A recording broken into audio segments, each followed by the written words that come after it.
Picture yourself in Seattle, Washington, where the skyline glints against the misty backdrop of Puget Sound. The air carries the faint tang of coffee and salt water, a reminder of a city that thrives on innovation and dreams. For Sarah Bennett, 34, this is homey, a place where she's carved out a life of quiet purpose. As the financial compliance officer at Zenith Innovations, a rising tech firm, Sarah has spent 5 years weaving her dedication into the fabric of the company. Was it all for nothing? Victor slams a folder onto the table, papers scattering. Dozens of microtransactions, he says, approved right here by someone who thought they were smarter than me. His words drip with contempt, each one a stone piling onto Sarah's chest. 8 months ago, Victor personally moved her to this team, praising her precision, her attention to detail. "I need someone like you," he'd said. Now, she sees the truth. It wasn't trust. It was a trap. He needed a scapegoat, and Sarah, with her meticulous records and reserved nature, was the perfect target. Her mouth opens, but no sound escapes. She's always been the careful one, the one who triple checks, who avoids waves. Now, she's painted as a thief before the people she's supported through deadlines and crises. "Sir," she finally whispers, her voice trembling. "There's been a mistake." Victor's laugh is sharp, cutting. "Oh, I don't make mistakes, Miss Bennett." "But you did." The police are on their way. The word police echoes like a gunshot. Sarah's vision blurs. She thinks of her small apartment, her quiet life, her journal filled with dreams of stability. This can't be happening. Then, a whisper slices through the tension. Check her computer. It's Ryan, his voice tight, his eyes darting away. Sarah's stomach lurches. Ryan, who joked with her in Miami, who thanked her for catching a budget error last month. Victor smirks. "Already done. We found plenty." The words sink in. This isn't a misunderstanding. It's a setup orchestrated to bury her. Her colleagues' stares grow heavier, their trust crumbling. Lena's expression softens, but it's not enough. Jamal's fingers pause on his keyboard. The room feels like a courtroom, and Sarah is already guilty. But beneath the fear, something stirs. A spark, faint but fierce, ignites in her core. She's hit rock bottom, and in that stark clarity, she sees everything: the manipulation, the betrayal, the truth. Her hands stop shaking. She reaches for her phone, her fingers steady despite the chaos. "Sir," she says, her voice stronger now, cutting through the room's oppressive silence. "You might want to see this."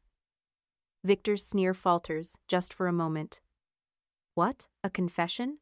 he mocks. Sarah shakes her head, a quiet resolve settling over her. "Not exactly. That." For 11 months, Sarah has been documenting everything. Not because she suspected fraud, but because she's Sarah Bennett, the one who notices patterns, who keeps receipts, who journals every detail to make sense of the world. Emails, transaction logs, voice memos from meetings with Victor, they're all there, stored in a secure cloud app she learned about at a New York tech seminar. She didn't know it then, but those records are her lifeline now.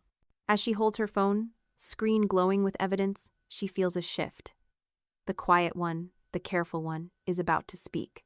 This moment, this 3-second collapse of her world, is only the beginning. Sarah's journey is one of courage, of uncovering truth, of rebuilding from ruins. It's a story for anyone who's ever felt overlooked, underestimated, or betrayed. So, stay with me. Share this story, and tell me in the comments, where are you reading from? Because Sarah's fight, it's just starting. And it's a fight that might just inspire you to find your own voice.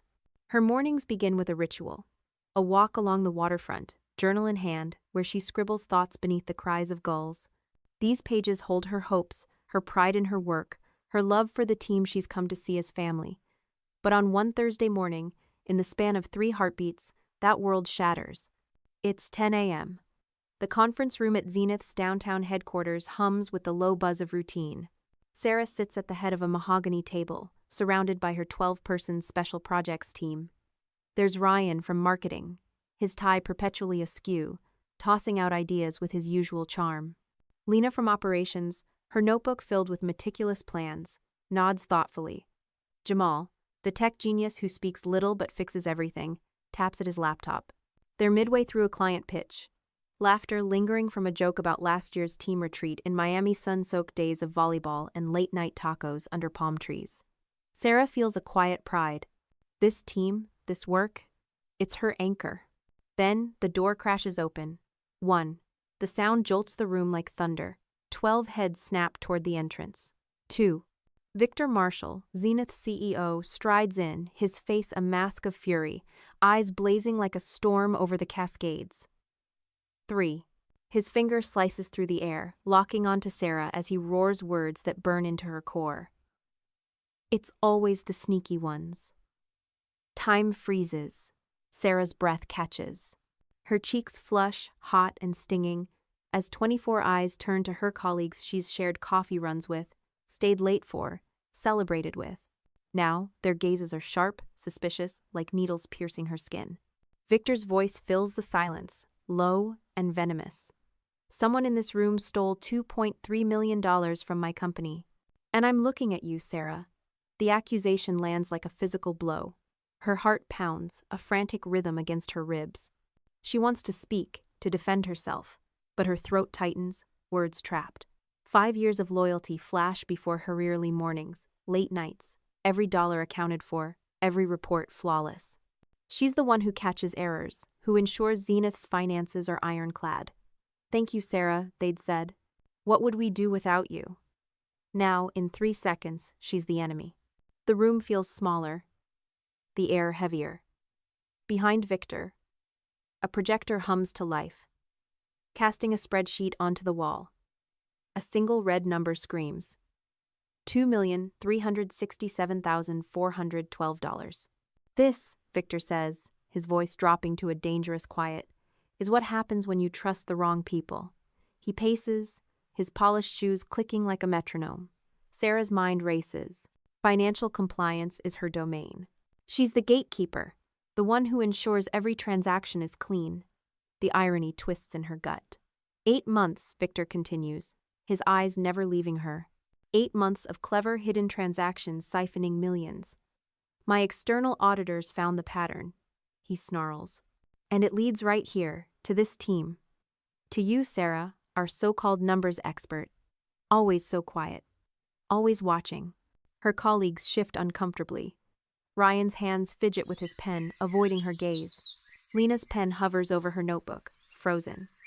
Even Jamal, who's always been a steady presence, looks down at his screen. Sarah thinks of Miami, of Ryan's high five after a client win, of Lena's late-night confession about her dreams of motherhood. They were a team, a unit. Now, doubt fractures them. Her journal entries flood her mind mornings spent writing about her pride in this group, her gratitude for Seattle's gray dawns that ground her. The air in the Zenith Innovations conference room feels thick, heavy with betrayal, as if the Seattle skyline outside has pressed its gray weight against the glass walls. Sarah Bennett, 34, sits frozen, her heart still pounding from the moment Victor Marshall, the CEO, pointed his finger and branded her a thief. The accusation $2.3 million stolen, with her 12-person team as the culprit shangs like a storm cloud. The projector's red number, $2,367,412, glares from the wall, a silent judge. Jamal says little, his face unreadable. Sarah explains what she can, that she's as shocked as they are, that she'd never betray them. But her words feel thin, unconvincing against Victor's theatrics. The police will sort it out, Ryan mutters, and the call ends abruptly. Sarah stares at her screen, the silence louder than any accusation. She's losing them, and with them, her sense of self. Back at her desk, Sarah opens her journal, seeking refuge. She writes, I thought loyalty meant something. I thought my work spoke for me. The words blur as tears threaten, but she blinks them back. She thinks of her team's faces in Miami, sunlit and laughing, a memory now tainted by suspicion. She recalls Victor's smirk, his folder of evidence. It's not just an accusation. It's a betrayal of everything she's built. 5 years of thank you, Sarah, feel meaningless when a single pointed finger can erase it all. She wonders if this is how it ends her career, her reputation, her place in this city she loves. Yet, beneath the hurt, a flicker of defiance stirs. Sarah's not naive. She's seen Victor's type before, powerful men who bend truth to protect themselves. At the Chicago conference, a speaker warned about corporate traps, about scapegoats chosen for their reliability. Sarah hadn't thought it applied to her. But now, she sees the pattern. Victor didn't just accuse her, he orchestrated this, banking on her silence, her tendency to avoid conflict. But Sarah's not just the quiet one. She's the one who notices, who documents, who keeps receipts. And somewhere, in the secure cloud app she learned about at a New York tech seminar, there's evidence 11 months of it that might just save her. As the day fades, Sarah walks to Pike Place Market, the bustle of vendors and tourists grounding her. She buys a coffee, sits by the water, and opens her journal again. "I'm not done," she writes. Not yet. The suspicion weighs heavy, but it's not the end. She thinks of her team, of the trust she still hopes to rebuild. Of Lena's hesitant glance, Jamal's silence, even Ryan's betrayal. They're not gone. Not completely. And neither is she. This moment, this crushing weight, is a test. Sarah's always been the one who rises, who finds the error, who fixes the break. Now, she'll have to fix this not just for herself, but for the team she still believes in. The Seattle skyline glows against the dusk, a reminder that storms pass. Sarah's not sure what comes next, but she knows one thing. She's not the villain Victor painted her to be. She's Sarah Bennett, the one who stays, who fights, who writes the truth in the margins. And that truth, buried in her records, is about to change everything. So, stay with me. Share this story and tell me in the comments, have you ever felt the weight of someone else's doubt? Because Sarah's journey, it's just beginning, and it's one that might just light your own path forward. Victor's words echo in Sarah's mind. It's always the sneaky ones. Her cheeks still burn, not from shame, but from the sting of 24 eyes boring into her. Colleagues she's laughed with, supported, trusted Ryan, Lena, Jamal. The others now look at her with doubt, their faces a gallery of suspicion. In those 3 seconds when her world collapsed, Sarah became the outsider. Now, as Victor storms out, leaving the team in stunned silence, the real weight settles, the weight of suspicion. Sarah's hands tremble as she gathers her notes, the rustle of paper loud in the quiet room. She feels the urge to speak, to explain, but the words won't come. 5 years at Zenith, 5 years of arriving before dawn, of staying late to balance budgets, of catching errors no one else noticed. She thinks of the award she won last year at a compliance conference in Chicago, the plaque still on her desk. Excellence in financial oversight. The memory feels hollow now, tainted by Victor's sneer. The police are on their way, he'd said, and Ryan's whisper.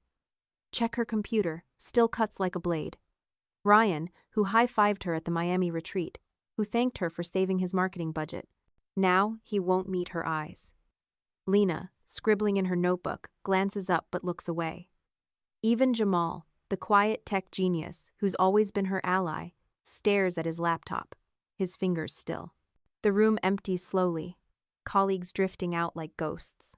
Sarah stays, anchored to her chair, replaying Victor's calculated performance. He'd moved her to the special projects team 8 months ago, praising her precision. I need someone with your eye for detail, he'd said, his smile too sharp. Now, she sees the truth. It was a setup. As the financial compliance officer, she's the perfect scapegoat, their signatures on transactions, her oversight of the team's accounts. Victor's folder, slammed on the table, held proof, he claimed. Microtransactions approved right here, he'd said, his eyes locked on hers. The implication was clear. Sarah, the quiet one, the meticulous one, had betrayed them all. Alone in the conference room, Sarah feels the weight of isolation. She thinks of her morning ritual, walking Seattle's waterfront, journaling by the ferry docks.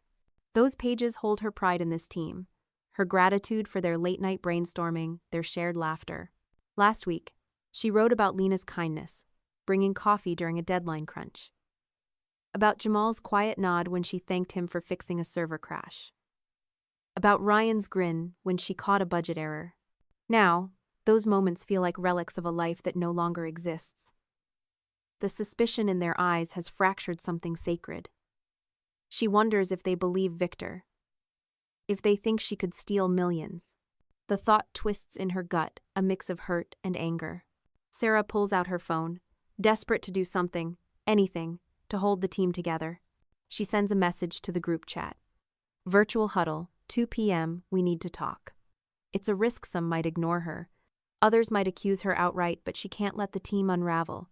As she waits for replies, her mind drifts to Chicago, to that conference where she stood on a stage, applauded for her work. She'd felt invincible, proof that her quiet diligence mattered. Now, that achievement feels like a target on her back. Victor's words, always so quiet, always watching, turn her strength into a weapon against her. She's not sneaky. She's careful. But in this moment, careful feels like a curse. The huddle happens, but it's strained. Only 8 join the video call. Ryan's camera is off, his voice clipped. Lena tries to mediate, but her questions are cautious, probing. "Sarah, what's going on?" she asks, her tone soft but edged with doubt. The Seattle rain taps softly against the windows of Zenith Innovations, a steady rhythm that mirrors the pulse in Sarah Bennett's chest. It's late afternoon, hours after Victor Marshall, the CEO, stormed into the conference room and accused her 12-person team of stealing $2.3 million. His words, "It's always the sneaky ones," still burn, as do the suspicious glances from her colleagues. Ryan's averted eyes, Lena's hesitant pause, Jamal's unreadable silence. She thinks of her journal, of the entry she wrote after the Chicago Compliance Conference, where she won an award. "I'm good at this. I matter." That Sarah, the one who felt invincible, is still inside her. Victor banked on her silence, on her tendency to defer, to stay quiet. He thought her diligence was a weakness, a way to frame her. But he miscalculated. Sarah's not just the quiet one. She's the one who sees, who documents, who holds the truth in her hands. And now, she's ready to fight. She reopens the Cloud app, reviewing the evidence with new eyes. Each file is a piece of a puzzle, revealing Victor's scheme. Microtransactions funneled through client accounts, each one small enough to escape notice, but together, a $2.3 million theft. Sarah's signatures are on the approvals, but so are Victor's instructions, captured in emails and memos. She finds a recording from 6 months ago, Victor's voice calm as he says, "Adjust the numbers, Sarah. It's for the client's benefit." The lie is clear now. He wasn't balancing books. He was stealing, and she was his shield. Sarah's mind races to her team. She thinks of Lena, who asked gentle but probing questions in the huddle. Of Jamal, whose silence might hide support. Even Ryan, whose betrayal hurts most, might be redeemable. She wants to believe they can come back together, that the truth can mend what Victor broke. But first, she has to face him. The thought sends a chill through her, but also a strange calm. She's hit rock bottom, and in that clarity, she sees her path. Tomorrow, in the next meeting, she'll show Victor her evidence and not to beg, but to demand justice. As night falls, Sarah walks to her car, the Seattle rain now a soft drizzle. She stops by Pike Place Market, the glow of vendors' stalls a comfort. She buys a tea, sits by the water, and opens her journal. "I'm not the villain," she writes. "And I'm not alone." She thinks of Claire's words, of the team she still hopes to save, of the truth waiting in her Cloud app. Victor thought he could bury her, but he forgot. The quiet ones, the careful ones, they're the ones who notice everything. Sarah's not just uncovering the truth, she's reclaiming her voice. This moment, this spark of defiance, is the turning point. Sarah's journey is about more than exposing a crime.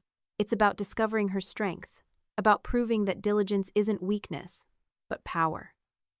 So, stay with me. Share the story, and tell me in the comments. Have you ever found courage in a moment of fear? Because Sarah's fight is just beginning, and it's a fight that might just inspire you to uncover your own truth. Sarah, 34, the financial compliance officer, sits alone at her desk, the weight of betrayal pressing down like the gray clouds over Puget Sound.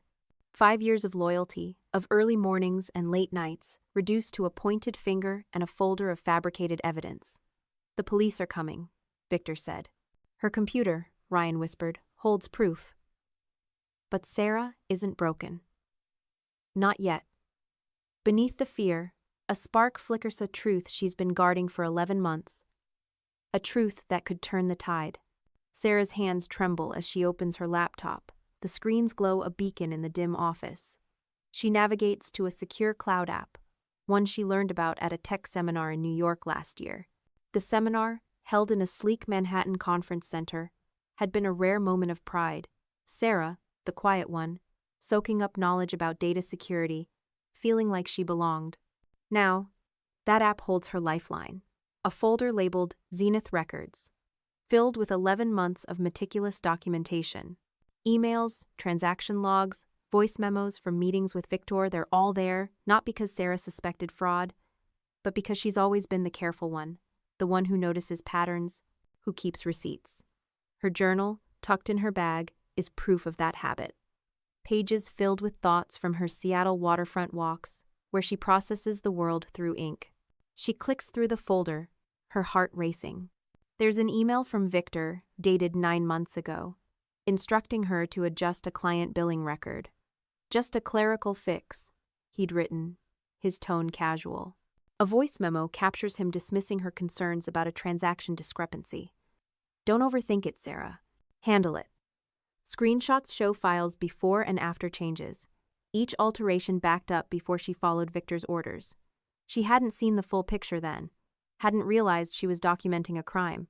But 3 weeks ago, during a late-night review, the pattern emerged.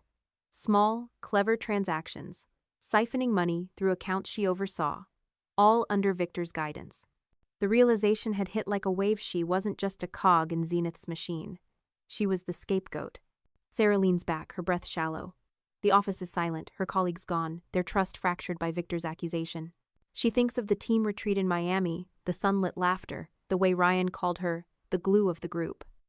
Now, Ryan's whisper. Check her computer cuts deeper than Victor's sneer. Lena's cautious questions during the virtual huddle. Sarah organized earlier sting too. Even Jamal, who's always been her quiet ally, seemed distant. The weight of their doubt is crushing, but it's also clarifying. Sarah spent her life avoiding conflict, staying small to keep the peace. But this setup, this betrayal, demands more. It demands the truth. She closes her laptop and pulls out her phone, dialing a number she hasn't called in months. Her mentor, Claire, a retired compliance officer in Denver, answers on the second ring. "Sarah, what's wrong?" Claire's voice, warm and steady, is a lifeline. Sarah pours out the story. Victor's accusation. The $2.3 million. The team's suspicion. The police threat. She hesitates, then mentions the folder. "I've been tracking everything," she says, her voice cracking. "Emails, memos, backups. I didn't know what it meant until now." Claire listens, then says, "You've got the truth, Sarah. Use it. Don't let fear stop you." The words land like a spark on dry tinder. Sarah nods, though Claire can't see her. "I'm scared," she admits. "But I'm done being silent." Hanging up, Sarah feels a shift. Fear still gnaws at her, but it's no longer in charge. The Seattle dawn breaks with a soft drizzle, painting the city in hues of silver and gray. Sarah Bennett, 34, stands at Pike Place Market, the scent of fresh coffee and blooming flowers grounding her. Her heart pounds, but her hands are steady as she sips her tea, watching vendors set up their stalls. Today is the day she faces Victor Marshall, the CEO of Zenith Innovations, who accused her 12-person team of stealing $2.3 million. It's the first crack in the team's doubt, a spark of solidarity. Jamal, usually silent, adds, "We deserve the truth." Then, unexpectedly, he shares a story. "My brother was framed at his job," he says, his voice low. "Lost everything. I'm not watching that happen again." His words hit Sarah like a wave, a reminder that she's not alone. The team's support fuels her. Sarah lays out the pattern. Dozens of microtransactions, each approved under Victor's orders, each backed by her records. You thought I wouldn't notice, she says, her eyes locked on his. You thought I'd stay quiet. Victor's composure cracks. Everyone out, he shouts, but no one moves. Ryan, his face flushed, stands. I think we should stay. His voice shakes, but his eyes meet Sarah's, a flicker of remorse. The power shifts, the room no longer Victor's kingdom. Sarah feels Ida's surge of courage, of purpose. She's not just saving herself, she's saving her team, her truth. Victor's phone buzzes. He glances at it, his face ashen. This meeting is over, he mutters, but Sarah's not done. It's not over, she says, her voice ringing. The authorities are coming, the ones I contacted last night. My evidence is already with them. The words land like a thunderclap. Victor stumbles, his authority unraveling. Sarah thinks of her Pike Place ritual, the tea in her hands, the resolve she found. She thinks of her Chicago award, her Denver mentor, her Miami memories. They're not just moments, they're armor. She's not the scapegoat, she's the one who fights. As Victor retreats, the team lingers. Lena touches Sarah's arm, a silent apology. Jamal nods, a quiet vow. Even Ryan lingers, his head bowed. Sarah's heart aches, but it also soars. This confrontation, this moment of truth, has changed everything. She thinks of her journal, of the entry she'll write tonight. I spoke, and they listened. The Seattle rain falls outside, a cleansing rhythm. Sarah's not just uncovering a crime. She's reclaiming her voice, her team, her life. This is the turning point. The moment fear becomes power. Sarah's journey is a beacon for anyone who's ever been doubted, silenced, or betrayed. So, stay with me. Share this story, and tell me in the comments. Have you ever stood up when everything was against you? Because Sarah's fight is far from over, and it's a fight that might just inspire you to find your own strength. His words, it's always the sneaky ones, still sting, as do the suspicious glances from her colleagues. Ryan's betrayal, Lena's hesitation, Jamal's silence. But Sarah's not the scapegoat Victor planned. For 11 months, she's documented his every instruction emails, voice memos, transaction logs stored in a secure cloud app from a New York seminar. Last night, after a call with her mentor in Denver, she found her resolve. Now, in the quiet bustle of the market, she whispers to herself, I'm ready. This is no longer about fear. This is about truth. Back at Zenith's downtown headquarters, the conference room feels like a battlefield. The same mahogany table, the same projector casting a cold glow, but the air is different charged, electric. Sarah sits among her team, their faces a mix of doubt and exhaustion. Ryan fidgets with his pen, avoiding her gaze. Lena's notebook lies closed, her eyes cautious.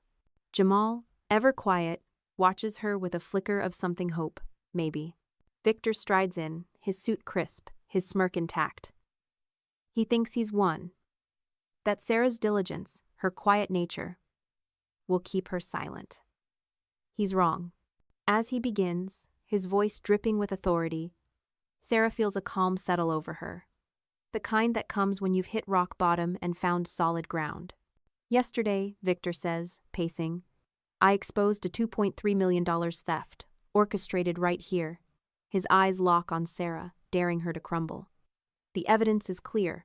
Microtransactions, approved by this team, by our so-called compliance expert. The room tenses. Sarah's colleagues shift, their doubt palpable. She thinks of the Miami retreat, their laughter under palm trees, now a distant memory. She thinks of her journal, filled with pride for this team, now fractured by Victor's lies. But she's not here to mourn. She's here to fight. Her hand rests on her phone, the screen holding 11 months of truth. Victor's emails, his voice memos, his orders to adjust records. She takes a breath, her voice steady. Sir, you might want to see this. Victor's smirk falters. What, a confession? He scoffs, but there's a crack in his confidence. Sarah shakes her head, her eyes meeting his. Not exactly. She opens her phone, pulls up a video, and hits play. The room falls silent as Victor's own voice fills the space, recorded 6 months ago. Sarah, Adjust the client billing. It's a clerical fix, nothing more. The video shifts to an email. His words clear. Handle this discreetly. Then, a screenshot of a transaction log, showing the original file and the altered version, both time-stamped. Sarah's voice cuts through, calm but unyielding. For 11 months, I've documented every instruction you gave me. Every fix, every adjustment. They weren't errors. They were theft. The room shifts. Lena leans forward, her eyes wide. Jamal's fingers pause on his laptop, a nod of respect forming. Even Ryan, who whispered to check her computer, looks stunned. Victor's face pales, his jaw tight. This is nonsense. He snaps, but his voice wavers. Sarah presses on, showing another memo, another recording. You moved me to this team 8 months ago, knowing I'd follow orders, knowing you could blame me. But I kept records. Every one. Her words are a blade, precise and unrelenting. She's not the quiet one anymore. She's the one who sees, who speaks. Victor tries to regain control. These are confidential matters, he says, his tone rising. You've violated company policy. Sarah's laugh is soft, but it carries power. Interesting. That's your concern? Not the $2.3 million you siphoned? Not the team you tried to destroy? The room is deadly silent, every eye on Victor. Lena speaks, her voice sharp. Let her finish. The Seattle sky is a canvas of unrelenting gray, the rain a steady murmur against the windows of Zenith Innovations. Inside, the air feels charged, as if the confrontation that just unfolded in the conference room has left an electric residue. Sarah Bennett, 34, stands at the edge of the room, her heart still racing from the moment she turned the tables on Victor Marshall, the CEO who accused her 12-person team of stealing $2.3 million. Jamal, whose story of his brother's betrayal gave her strength, emailed a simple, "Thank you." Even Ryan, who suggested checking her computer, left a voicemail, his voice heavy. "I'm sorry. I was wrong. Their support is a lifeline, but it's fragile." The HR email looms, a reminder that paid leave is no guarantee of return. Sarah imagines Lena, planning her family's future, now uncertain. Jamal, whose quiet competence anchors the team, facing rumors. Ryan, wrestling with guilt. She wants to protect them, to rebuild what Victor broke, but the path forward is unclear. To cope, Sarah starts a gratitude journal, a new practice inspired by that San Francisco workshop. 3 things I'm grateful for, she writes. My evidence, my team's courage, Seattle's rain, for reminding me I can weather storms. The exercise feels small, almost silly, but it steadies her. She thinks of the Chicago conference, where she won an award for compliance, a moment of pride now tainted by Victor's scheme. She thinks of her Denver mentor, Claire, whose words, "Brace yourself," ring true. The fallout is messy, unpredictable. Zenith's board is meeting, auditors are descending, and the company's future hangs in the balance. Sarah's evidence sparked this, but it also thrust her into a spotlight she never wanted. As evening falls, Sarah walks to her car, the Seattle skyline glowing through the mist. She passes Pike Place, its lights a warm contrast to the cold uncertainty within her. She thinks of her journal, of the entry she wrote after the Miami retreat. This team is my family. That family is wounded, but not lost. She thinks of Victor's exit, his power stripped away, and feels a flicker of hope. The truth won today, but tomorrow brings new battles. Will Zenith survive? Will her team? Will she? Sarah's always been the one who fixes things, budgets, errors, plans. Now, she must fix herself, her team, her future. This fallout, this unraveling, is both an end and a beginning. Sarah's journey is a testament to the cost of truth, to the strength it takes to stand when everything falls.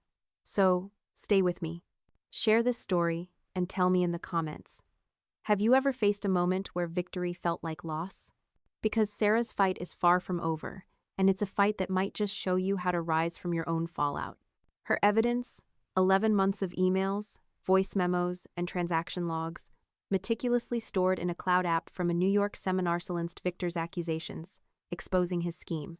His face, ashen with disbelief, is seared into her mind, as are the tentative nods from her colleagues.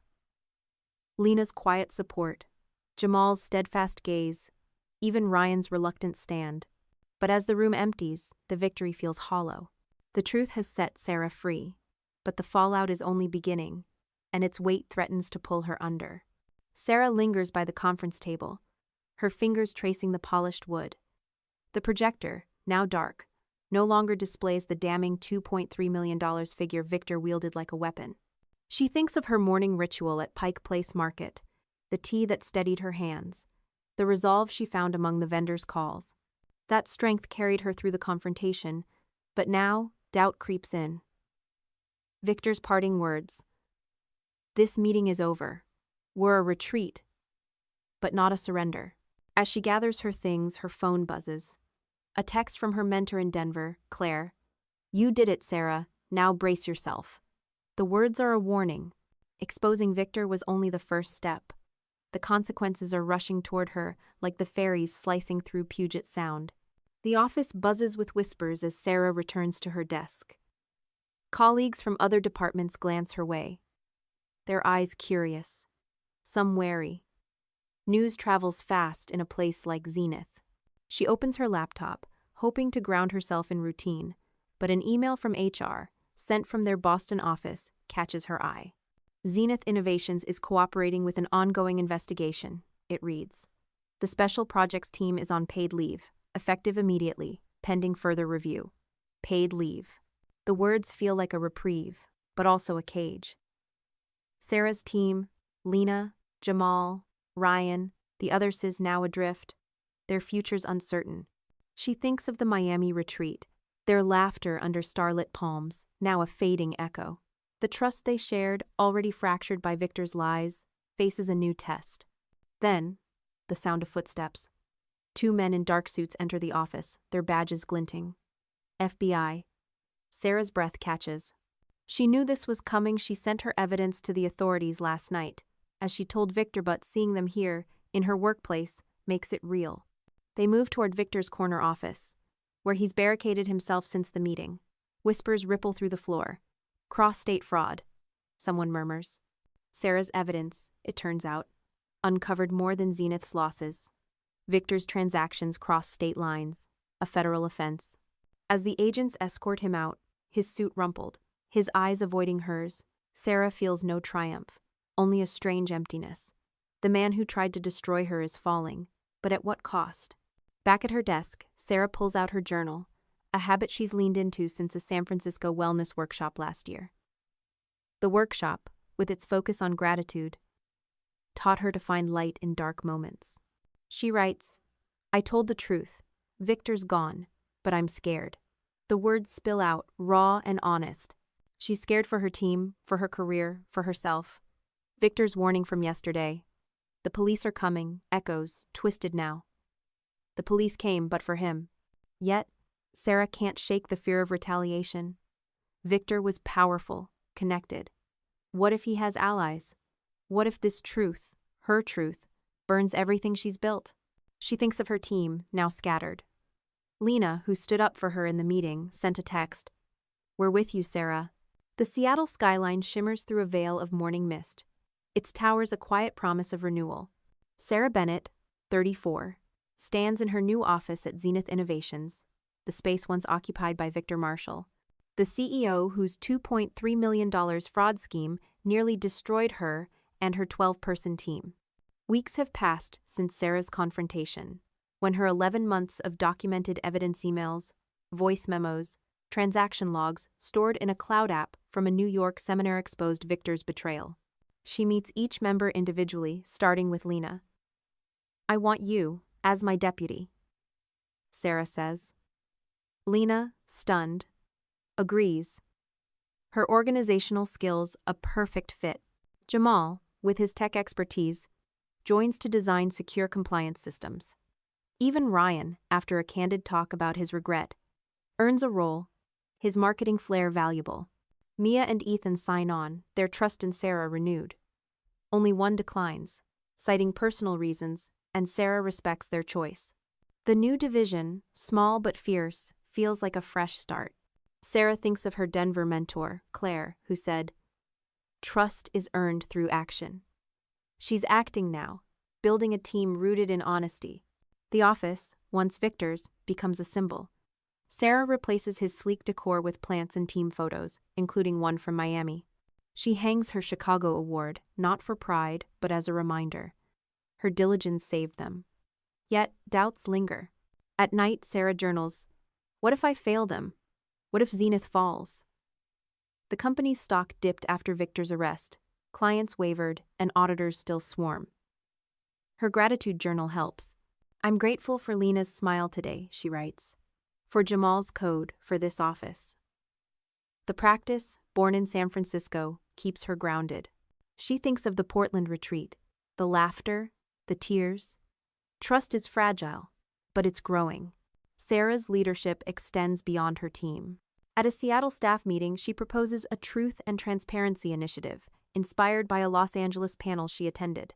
It includes open forums and anonymous feedback channels, ensuring no one feels silenced. Colleagues nod, some inspired, others skeptical. Sarah knows trust takes time, especially after Victor's betrayal. She thinks of her Pike Place ritual, the tea that calms her, the vendors who greet her like family. Seattle, with its rain and resilience, teaches her that growth follows storms. She's growing now, not just as a leader, but as a woman who's learned to demand respect. As weeks pass, Sarah feels the team coalesce. Lena organizes workflows with precision. Jamal's systems hum. Ryan's ideas spark. They're not the Miami team, carefree and untested, but something stronger forged in fire. Sarah journals, "We're not just rebuilding, we're redefining." The board watches, impressed but cautious. Zenith's future is uncertain, but Sarah's vision is clear. A company where truth matters, where the quiet ones are heard. She thinks of Victor, his scheme exposed by her New York app, his power stripped. She thinks of Claire, of Miami, of Chicago. They're her foundation. But this team, this moment, is her future. This rebuilding, this fragile trust, is a beacon.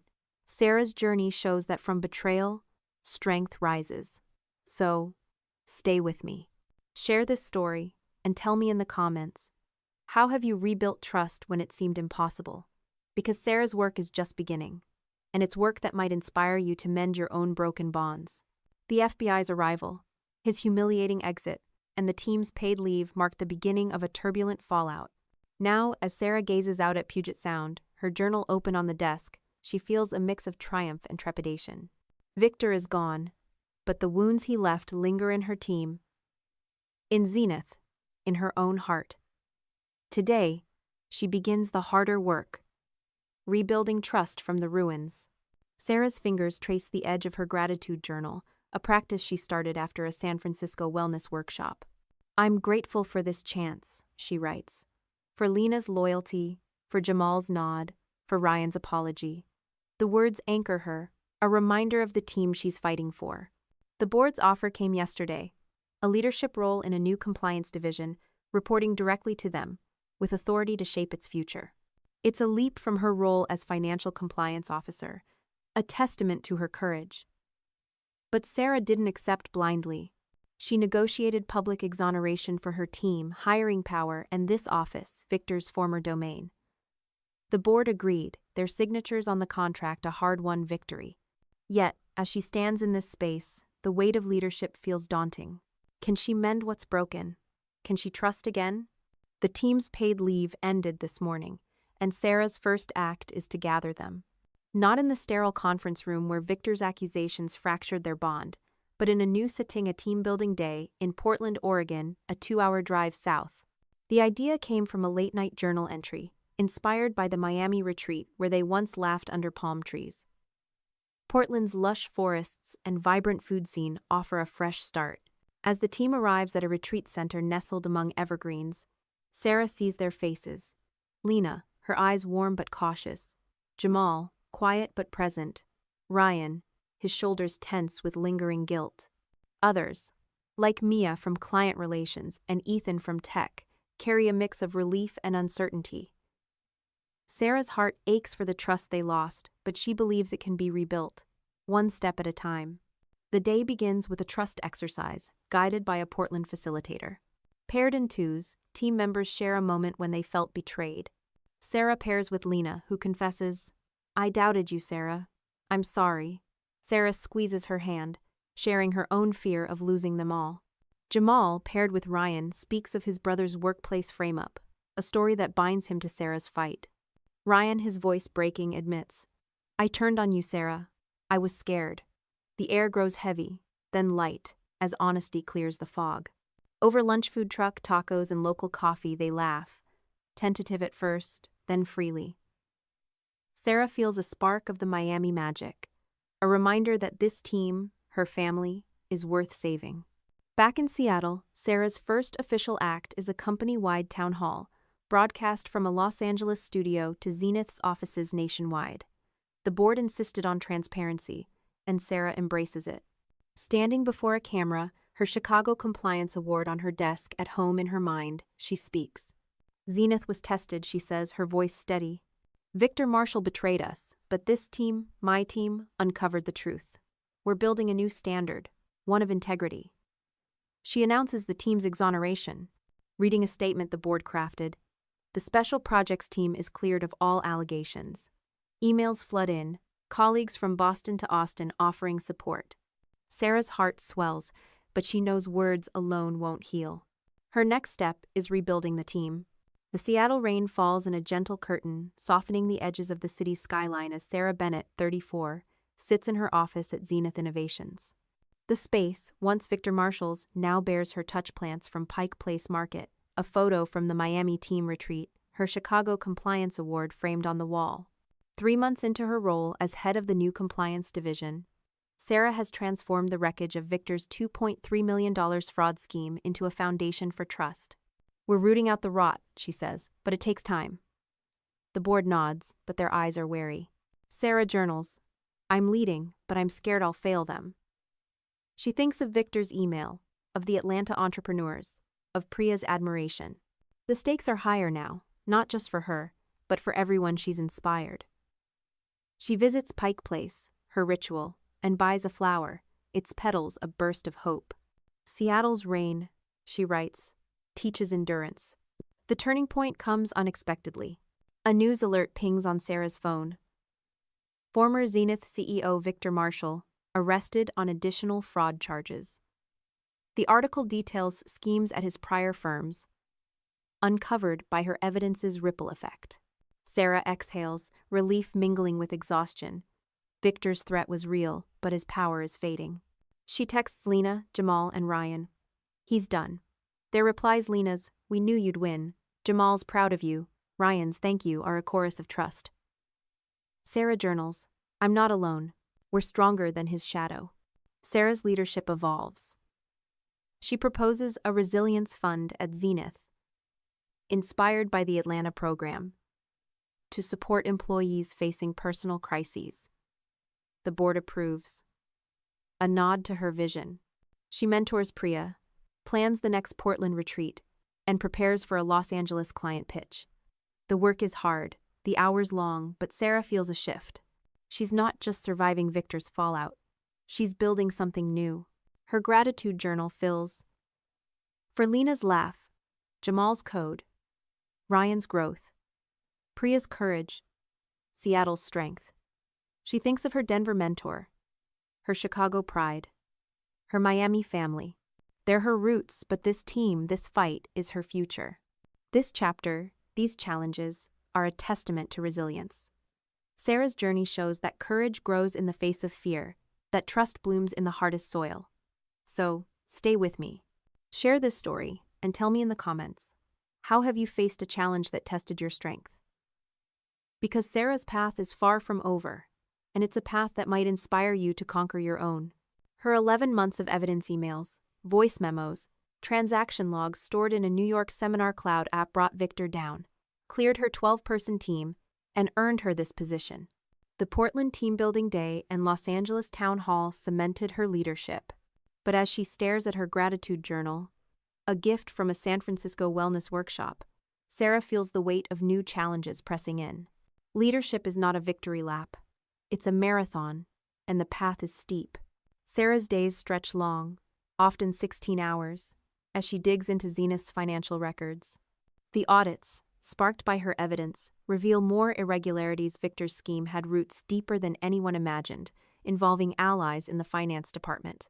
Each discovery is a double-edged sword, vindication for Sarah, but a reminder of how close she came to taking the fall. She journals. Another discrepancy today. $200,000 rerouted to a shell account. Victor's ghost is everywhere. The work is grueling, demanding precision and resilience. Lena, her deputy, organizes the data with fierce efficiency. Jamal's custom security protocols guard their systems. Ryan's communication strategies keep the board informed. The team is a lifeline, but Sarah feels the strain of leading them through this storm. Then, a new threat emerges. Late one evening, as Sarah reviews reports, an email arrives from an unknown address. You think you're safe? Enjoy it while it lasts. The words, cold and precise, carry Victor's cadence. Her pulse quickens, her mind flashing to his ashen face when she exposed him, to his humiliating FBI escort from the Boston HR-announced investigation. She forwards the email to Zenith's legal counsel, who assures her, Victor's under scrutiny by 3 agencies. This only tightens the noose. But alone in her apartment, the Seattle night pressing against her windows, Sarah can't shake the fear. What if Victor has allies still within Zenith? What if this is the start of his revenge? She barely sleeps, jumping at every creak, her gratitude journal untouched. To cope, Sarah leans into a new initiative, a community outreach program in Atlanta, teaching financial literacy to small business owners. The idea came from a late-night journal entry, inspired by a Denver mentor's advice to find purpose beyond the office. In Atlanta, under the warm Georgia sun, Sarah speaks to entrepreneurs, sharing tips on budgeting and fraud prevention. Their gratitude hands shaken. Stories shared reignites her fire. You're giving us tools to protect ourselves, one woman says, her eyes bright. Sarah smiles, thinking of her own fight, her own tools, those New York app records. The trip restores her, a reminder that her work matters beyond Zenith's walls. Back in Seattle, Sarah launches a mentorship program within Zenith, pairing senior staff with juniors. She mentors a young analyst, Priya, whose quiet diligence mirrors her own. I heard what you did, Priya says shyly. You stood up. I want to be that brave. Sarah's throat tightens. She thinks of her Chicago award, her Miami laughter, her Portland retreat. Those moments built her, but this guiding someone else feels like legacy. The program strengthens her team, too. Lena mentors a new hire, her confidence growing. Jamal teaches coding, his quiet humor shining. Ryan, still earning trust, coaches a marketing intern, his remorse channeled into action. The team's bond deepens, a bulwark against Sarah's fears. Yet, the challenges persist. A board meeting reveals Zenith's fragile state client trust waivers, stock prices dip, and auditors demand more time. Sarah presents her findings, her voice steady despite sleepless nights. The Seattle morning is crisp, the air sharp with the promise of winter as Sarah Bennett, 34, steps out of her apartment, her charcoal gray suit feeling like armor. Today, she faces Victor Marshall in a federal courtroom, the man who accused her 12-person team at Zenith Innovations of stealing $2.3 million, only to be undone by her 11 months of evidence emails, voice memos, and transaction logs stored in a New York seminar cloud app. She's not the quiet one he underestimated. She's the one who spoke. Outside, reporters swarm, their questions a barrage. Miss Bennett, are you a hero? Will you stay at Zenith? Sarah pushes through, silent. This isn't about heroism or headlines. It's about truth. She drives to Pike Place, her ritual, and buys a coffee. The vendor smiles a quiet welcome. At her apartment, she opens her gratitude journal. For the canyon's vastness, for Dallas's words, for this team that held me up. The trial isn't over. Victor's plea is pending, but Sarah feels a weight lift. She thinks of her Chicago award, her Portland laughter, her Los Angeles speech. They're her foundation, but this courtroom, this testimony, is her transformation. Days later, news breaks. Victor pleads guilty to multiple fraud charges, facing 7 years in prison. His scheme, the prosecutor reveals, spanned 3 companies, uncovered by Sarah's evidence. Zenith's board emails forwarded from Boston praising her unimpeachable integrity. Sarah reads it, then closes her laptop. She thinks of the Grand Canyon, its timeless scars and journals. I stood in that courtroom, not for revenge, but for us. Usher team, her colleagues, herself. She's no longer the Sarah who shrank from conflict, who feared Victor's shadow. She's the Sarah who fights, who leads, who heals. This battle, this courtroom victory, is a milestone. Sarah's journey proves that courage can rewrite your story, that truth can carve a path through fear. So, stay with me. Share this story and tell me in the comments. Have you ever faced a moment where speaking your truth changed everything?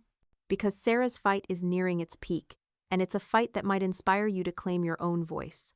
Months have passed since Victor's arrest, since Sarah rebuilt her team through a Portland retreat and a Los Angeles town hall, since she launched an Atlanta outreach program and a Zenith mentorship.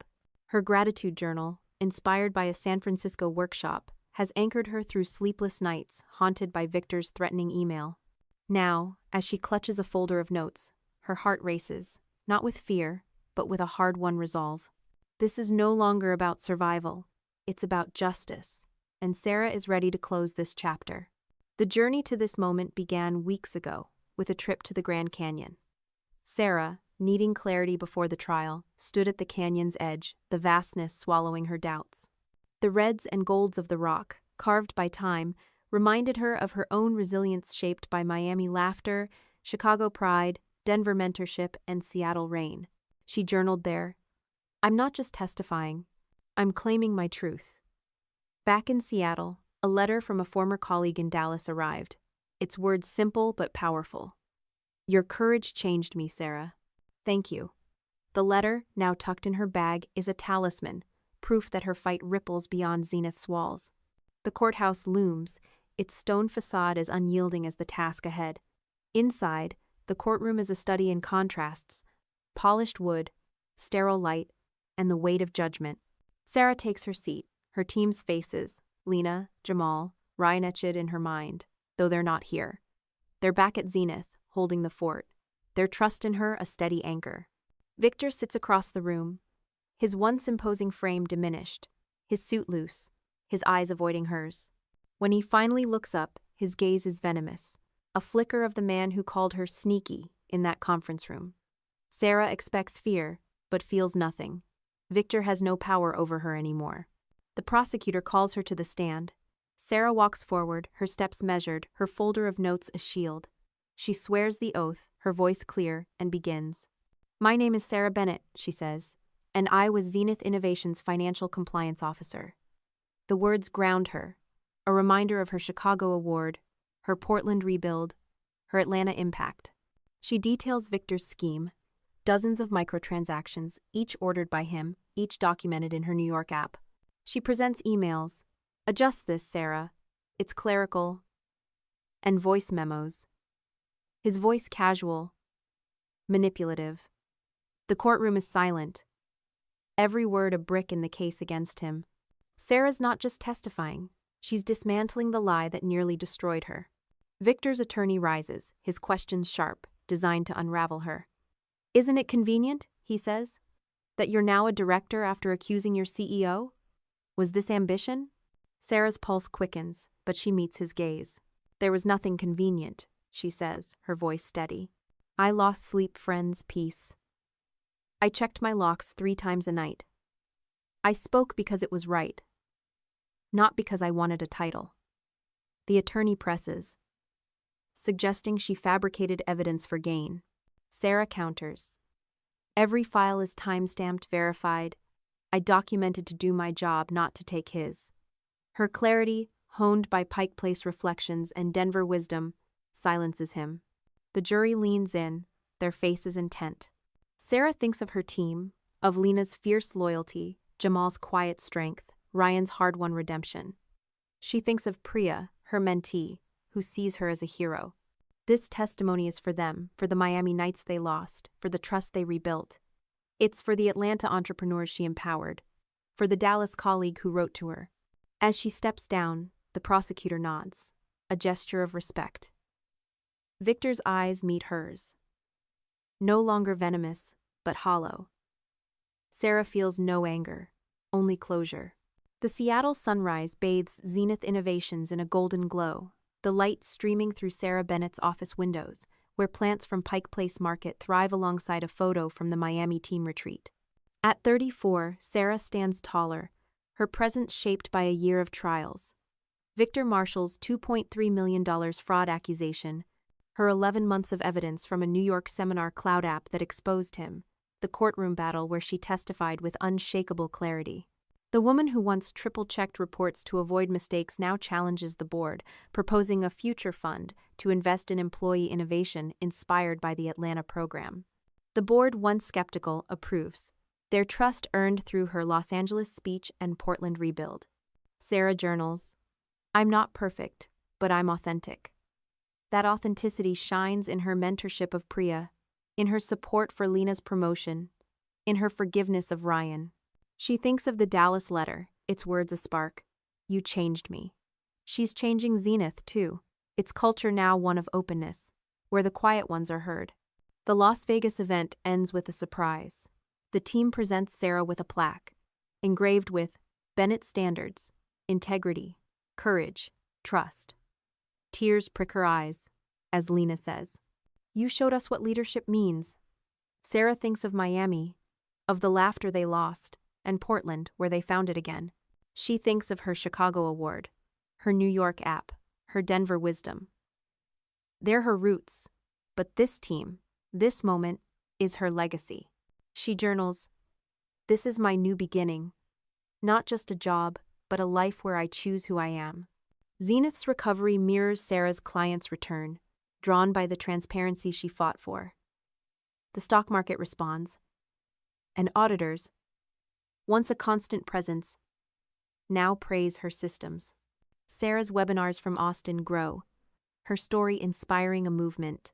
Yet, she remains grounded, her Pike Place ritual a touchstone. She buys a flower, its petals bright against the rain, and writes, "For Seattle, for showing me I can bloom in storms." She thinks of Victor, his 7-year sentence a distant echo, his threat, "Enjoy it while it lasts." Now powerless, Sarah's living well, not for revenge, but for herself. This new beginning is a beacon. Sarah's journey shows that from ashes, growth emerges. From silence, a voice rises. So, stay with me. Share this story and tell me in the comments, what new beginning have you dared to embrace? Because Sarah's story is almost complete, and it's a story that might inspire you to start your own. From the Portland Team Building Day to the Los Angeles Town Hall, from the Atlanta Outreach Program to the Zenith Mentorship, Sarah has rebuilt her 12-person team and her own sense of self. Her gratitude journal, born from a San Francisco workshop, holds her journey. For Lena's strength, Jamal's trust, Ryan's redemption, Priya's hope. Now, as she prepares for a new chapter, Sarah feels not just survival, but renewal, a new beginning for Zenith, her team, and the woman she's become. Sarah's office, once Victor's, is a testament to her leadership. The Chicago Compliance Award on the wall, earned before his betrayal, shines with reclaimed pride. A letter from a Dallas colleague, thanking her for her courage, sits framed beside it. Her latest milestone came last week, a promotion to Chief Financial Officer, a role unimaginable a year ago when Victor's pointed finger branded her a thief. The board's announcement, emailed from Boston, praised her Bennett standards, a set of compliance protocols now adopted industry-wide. Zenith is recovering new clients trust the transparency Sarah championed. Stock prices climb, and the scars of Victor's fraud fade. Yet, Sarah knows this success is not hers alone. It belongs to her team, forged in the fire of betrayal, now a family bound by resilience. Her mornings still begin at Pike Place, tea in hand, the vendor's smiles a quiet ritual. But Sarah's no longer the woman who shrank from conflict, who sought approval through silence. She's the leader who faced Victor in a Seattle courtroom, who rebuilt trust in Portland, who empowered entrepreneurs in Atlanta. Her journal reflects this. I used to fear standing out. Now, I fear staying small. That fear drove her to launch a webinar series from Austin, sharing her story with young professionals across the U.S. Your diligence is your power, she tells them, her voice steady, her Chicago award in her mind. The webinars, streamed to thousands, spark messages of gratitude. You made me believe I can speak up. Sarah reads them, her heart full, knowing her fight resonates far beyond Zenith. The team's cohesion is her proudest achievement. Lena, her deputy, runs the compliance division with precision, her warmth a beacon. Jamal's security systems, built with quiet genius, protect Zenith's future. Ryan, once a betrayer, now channels his marketing flair into client trust campaigns. Mia and Ethan, their faith in Sarah restored, bring energy to every project. Priya, Sarah's mentee, grows bolder, her questions sharp, her admiration a mirror of Sarah's younger self. They gather for a company anniversary event in Las Vegas, a celebration of Zenith's survival. Under the desert stars, Sarah raises a glass. To us who faced the worst and chose to rebuild. Lena's laugh, Jamal's nod, Ryan's smile. They're not the Miami team of carefree days, but something deeper, unbreakable. Yet, this new beginning is not without shadows. Sarah journals about the cost. Long hours, sleepless nights, the weight of being seen. Leadership demands vulnerability. A lesson from her Denver mentor Claire. At the Las Vegas event, a junior staffer asks, "How do you stay strong?" Sarah pauses, then shares, "I don't always. But I have this team, this journal, this city." Her honesty, honed through Atlanta's outreach and Austin's webinars, earns a nod of respect. She thinks of the Grand Canyon, where she found clarity before the trial. Its vastness, a reminder that strength is carved through struggle. Seattle, with its rain and resilience, echoes that truth. Sarah's transformation is profound. She no longer craves approval, no longer hides her voice. The Seattle dusk settles over Zenith Innovations, casting a soft glow across Sarah Bennett's office, where the scent of Pike Place market flowers mingles with the quiet hum of a city at rest. At 34, Sarah stands at the pinnacle of a journey that began with a pointed finger and a $2.3 million lie. She thinks of Miami's laughter, Portland's tears, the Grand Canyon's vastness. They shaped her. But this team, this life, is her triumph. Seattle's rain, her constant whispers, "You're enough." Sarah's story isn't unicorporate fraud. Betrayal, retaliation are all too common. But her survival, her voice, her transformation, they're singular. She was the quiet one, the one who noticed, who documented, who spoke when pushed too far. Her blog readers, her Orlando Summit attendees, they're quiet ones too. She writes, "Your attention to detail isn't overthinking. Your caution isn't weakness.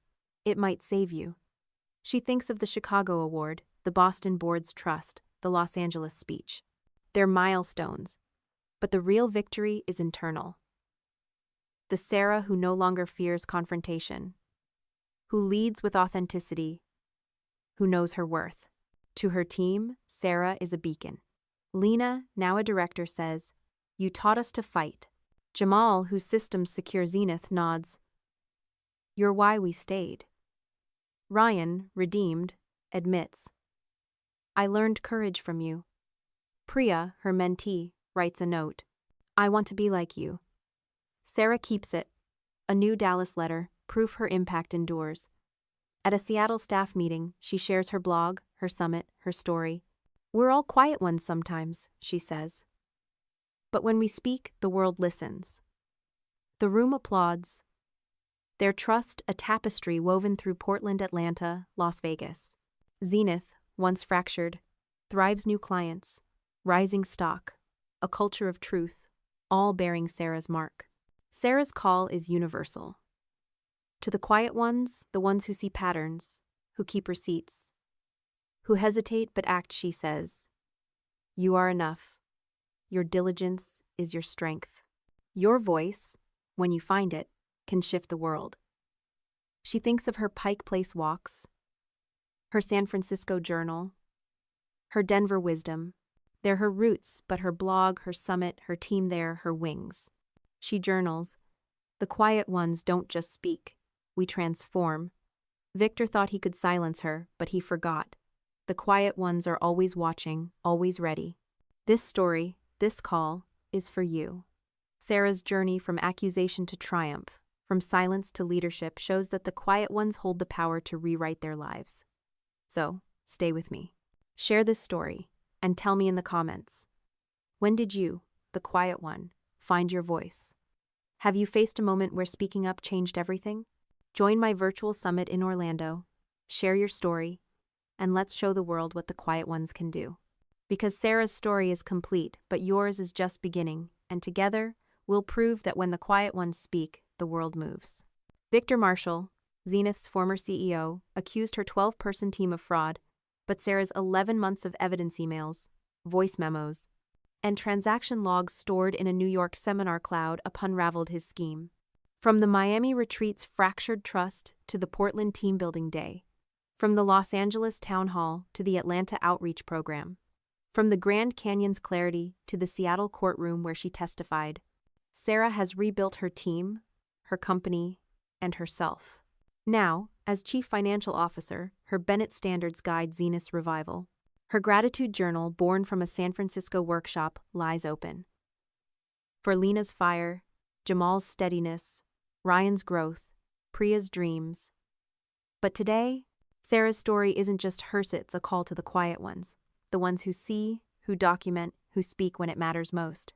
Sarah leans against her desk, the Chicago Compliance Award catching the light, a Dallas colleague's letter framed beside it.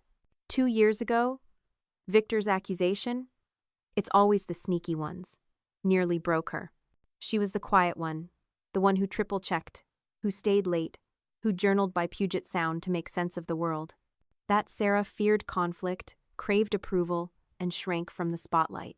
But the crucible of betrayal forged someone new, a leader who faced Victor in court, who rebuilt trust in Portland, who empowered entrepreneurs in Atlanta and young professionals through Austin webinars.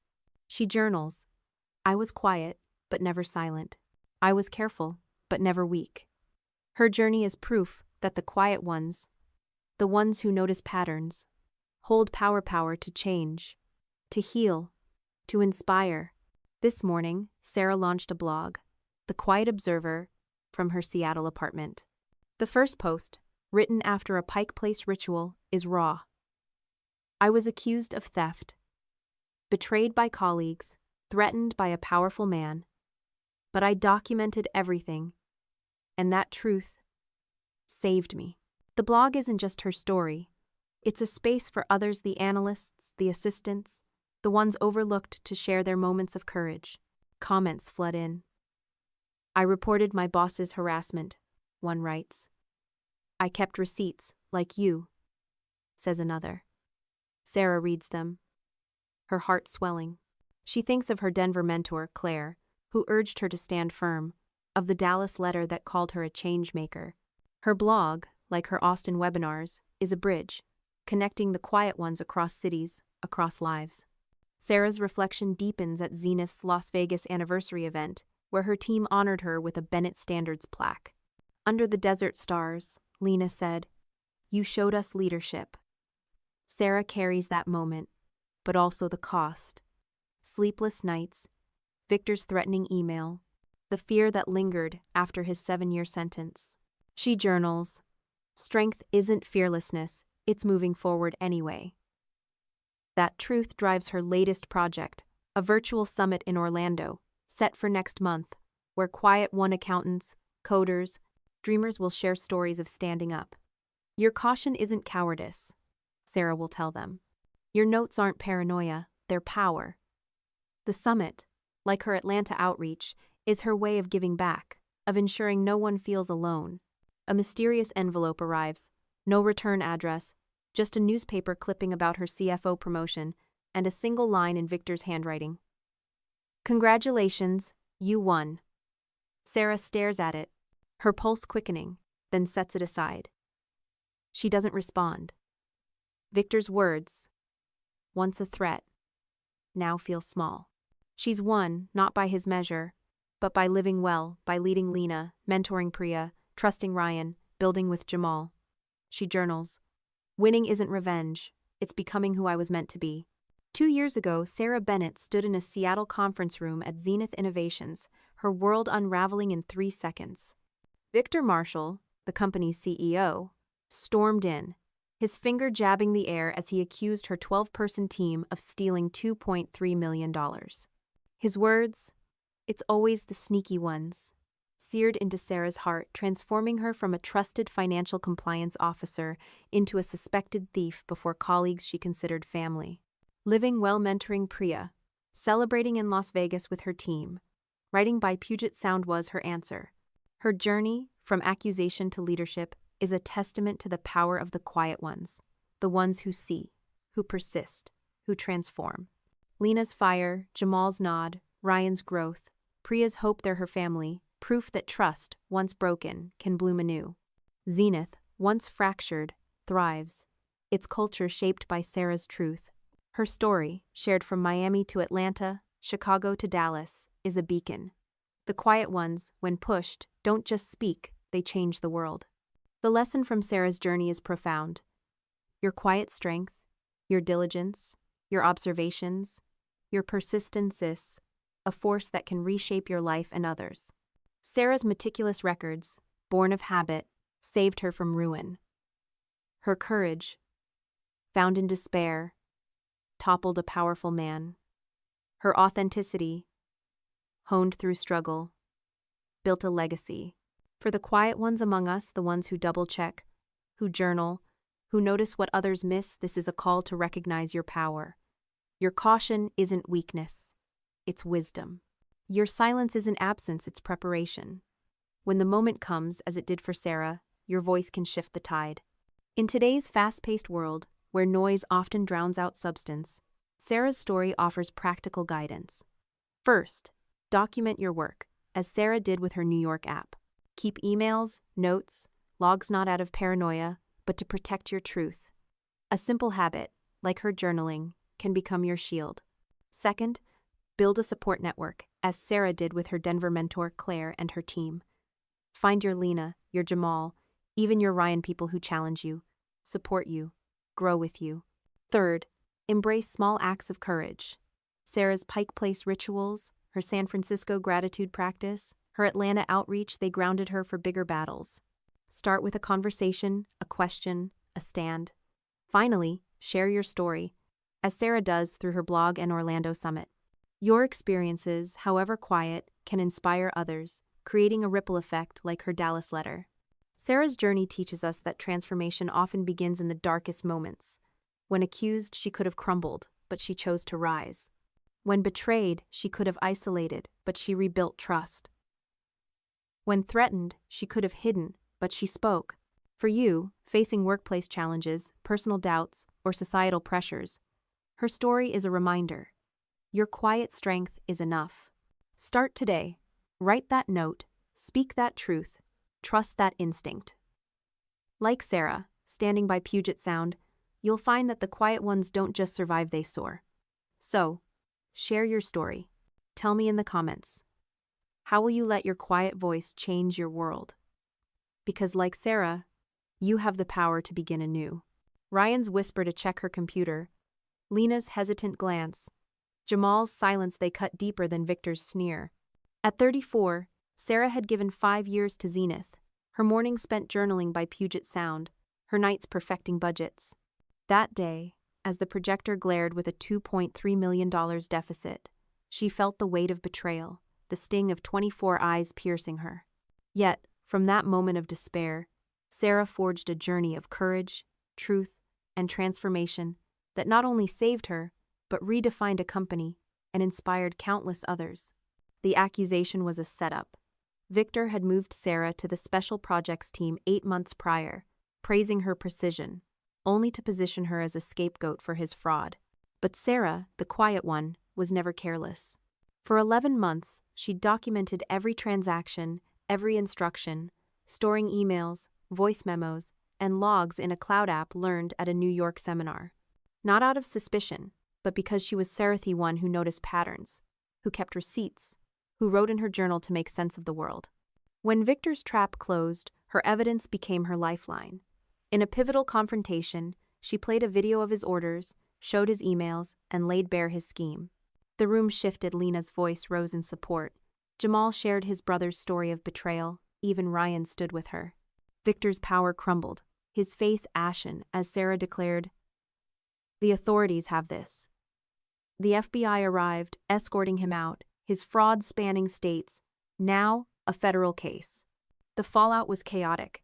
Zenith's board placed Sarah's team on paid leave, auditors swarmed, and Sarah grappled with fear. Victor's threatening email, "Enjoy it while it lasts," haunted her sleepless nights. Yet, she leaned into her gratitude journal, a practice from a San Francisco workshop, writing, "For Seattle's rain, for my team's courage, for the truth." The board offered her a leadership role in a new compliance division, and Sarah negotiated fiercely. Public exoneration for her team, hiring authority, and Victor's office. In Portland, she rebuilt trust with a team-building day, laughter echoing like their Miami retreat. In Los Angeles, her town hall speech set a new standard for transparency. She recruited Lena as deputy, Jamal for tech, Ryan after his remorse, forging a team stronger than before. Challenges persisted.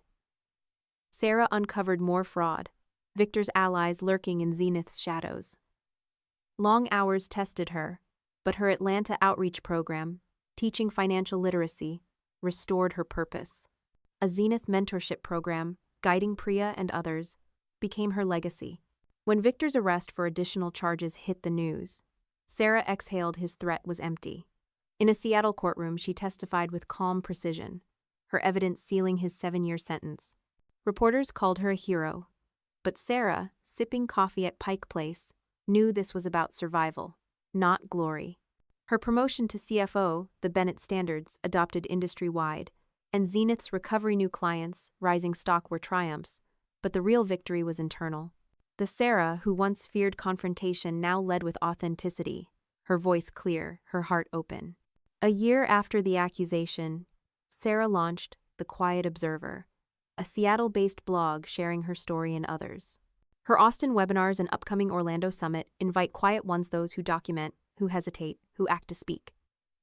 A note from Victor, "You won," arrived, but Sarah didn't respond.